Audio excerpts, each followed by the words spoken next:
Vlog video number 2, September 19th, 1708, day 8. So, what has been going on in my life lately? Well, yesterday was day 7, and interestingly, there were some lessons regarding faithlessness.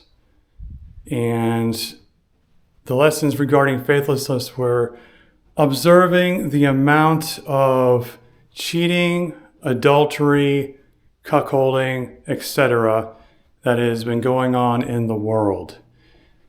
And the reason why I say this is because the very foundation of adultery is essentially faithlessness in oneself and in one's higher power. So the relationship between the cheating individual and the higher power is maligned in some fashion. Whether this could be, perhaps they think the Creator is supposed to be doing more for them. Like, for instance, they may be asking to have their worries be alleviated, like financial worries, and they think the Creator is some like cosmic father with some like money, like some parent does. It's a very immature way of looking at it. Or perhaps they just think God doesn't exist and all there is just chemicals that we just walk around with and we can just worship matter. And that's basically what it comes down to, is the worship of matter. This is primarily done by worshiping the body more than anything else. But you see it in science too. So there's that.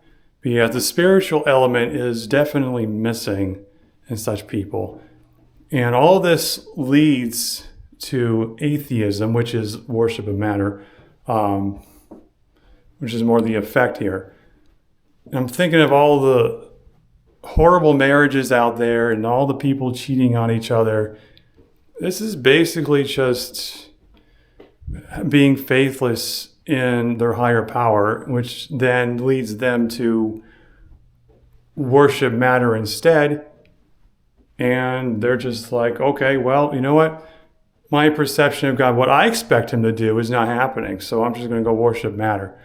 Well, you don't tell God what to do. Okay?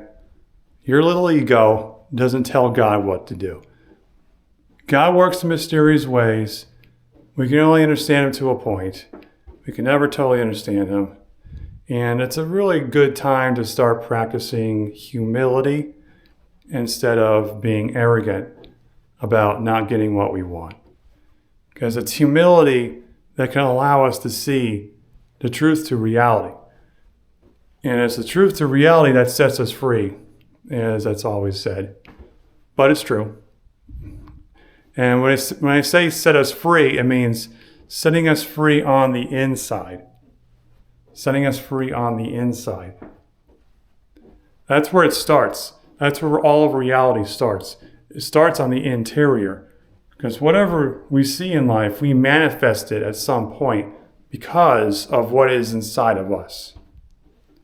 So if we want to change what's outside of us, we have to change what's inside of us first. We all have an interior kingdom. No matter how spectacular or trashy it might be, no matter how aware of it or blind to it we all have a kingdom. And it's our responsibility to maintain it, not God's. It's our responsibility. But if we don't take that responsibility, God might come in and show us a few things as to how we can do that. Oftentimes, these are some not so pleasant adjustments. And that is a part of life, basically. Finding our truth can be quite ugly. And it can show our ugliness to the world. A lot of people fear that. Well, if you fear that, then why hide it? It's like you got to transform that ugliness into beauty. And that beauty comes from truth. That is literally the power of beauty. Well, anyway, I just wanted to say my little speech regarding adulterers out there, since it's been on my mind. And, it's day 7. It's funny because faith has a lot to do with that emanation of God. And it just so happened that it was a day 7. I was thinking about that. Of course, day 8 just started. This is the day of renewal and recycling of our minds and of our lives in general. And this can be quite severe experience for a lot of people, especially when they've been refusing to do such things and only caring about the image that they portray to others. So many people have become programmed to think that as long as they present an image that is acceptable to everyone else, then they can get by in life. And then people start worshiping images, images of themselves. Now, of course, the image doesn't necessarily mean that's who you are. And yes, so many people think when they think they are their image, they forget who they are, which goes back to what I was saying earlier. So many people don't want to even get to know themselves.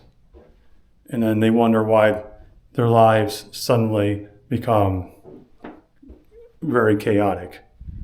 So again, a lot of it is just because is a lot of unawareness as to why people operate the way they do.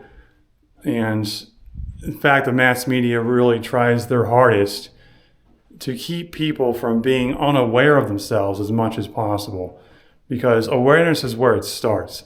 We can't fix ourselves until we become aware of not only ourselves, but what our underlying problems are. So there you go on that. So as far as work went today, it was, let's see, it was a day of purification, I would say. I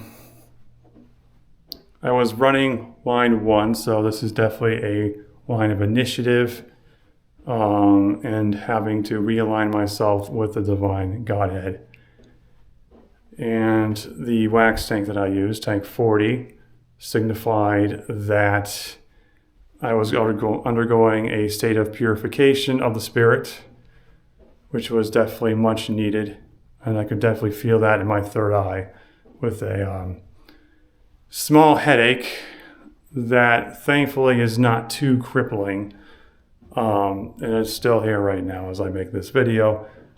So those thoughts are thankfully rising up to the crown chakra, and eventually that will be passed up to the Godhead. And hopefully I don't have to deal with that anymore. But we'll see. But yeah, for a Friday, it wasn't actually that bad. It was much better than yesterday, that was for sure. Or I should say the day before on Thursday. Yeah, it was not a fun day.